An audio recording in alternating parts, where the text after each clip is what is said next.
Magandang buhay! Today's recipe, isang napakasarap na ulam pulutan recipe ang ating lulutuin at tamang-tama sa kahit na anong handaan. Magluluto tayo ng pork igado.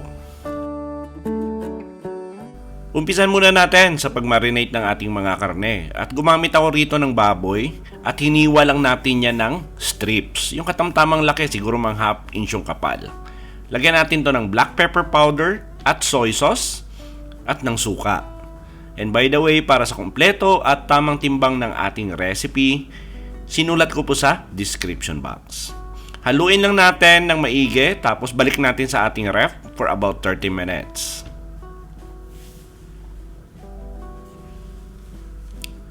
Yung ating atay naman ng baboy ay hiniwa din natin ng strips.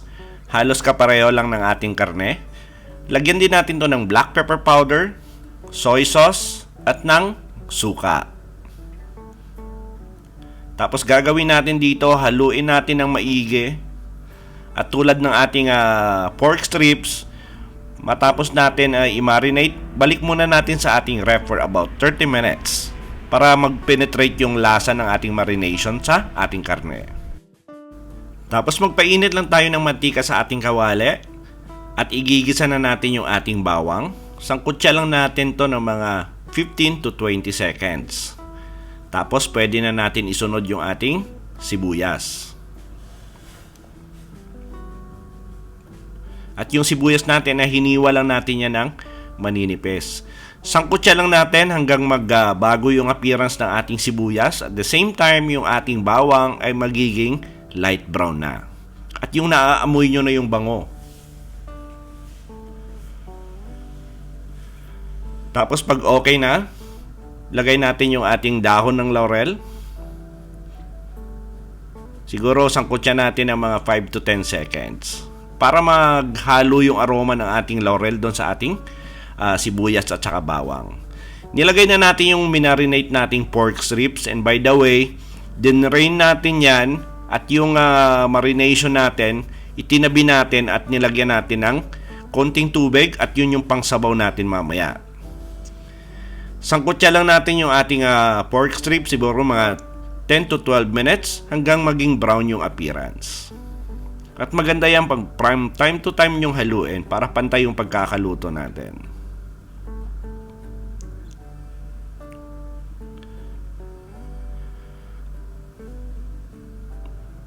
Pag okay na, lagyan natin to ng patis. Ngayon pwede kayong maglagay ng asin kung gusto nyo. Kung ayaw nyo ng patis, pwede naman maglagay na lang kayo ng konting asin. Tapos lagay na natin yung natirang marination natin at dinagdagan natin yan ng isang basong tubig. Tapos ilagay natin, yan yung gagamitin nating pampalambot sa ating karne. Lagay lang tayo ng isang pirasong broth cubes para ma-enhance pa yung lasa ng ating niluluto. Tapos gagawin natin dito, tatakpan natin at isi-simmer natin ng mga 40 minutes. Then after 40 minutes, sigurado akong malambot na yung ating karne. Pwede na natin ilagay yung ating liver. Ito yung minarinate din natin. Pero hindi na natin isasama yung marination natin. Tatapon na natin yon. Tapos gagawin natin dito, hahaluin lang natin ng maigi at lulutuin natin yung ating liver. At saka madali lang lutuin yung liver.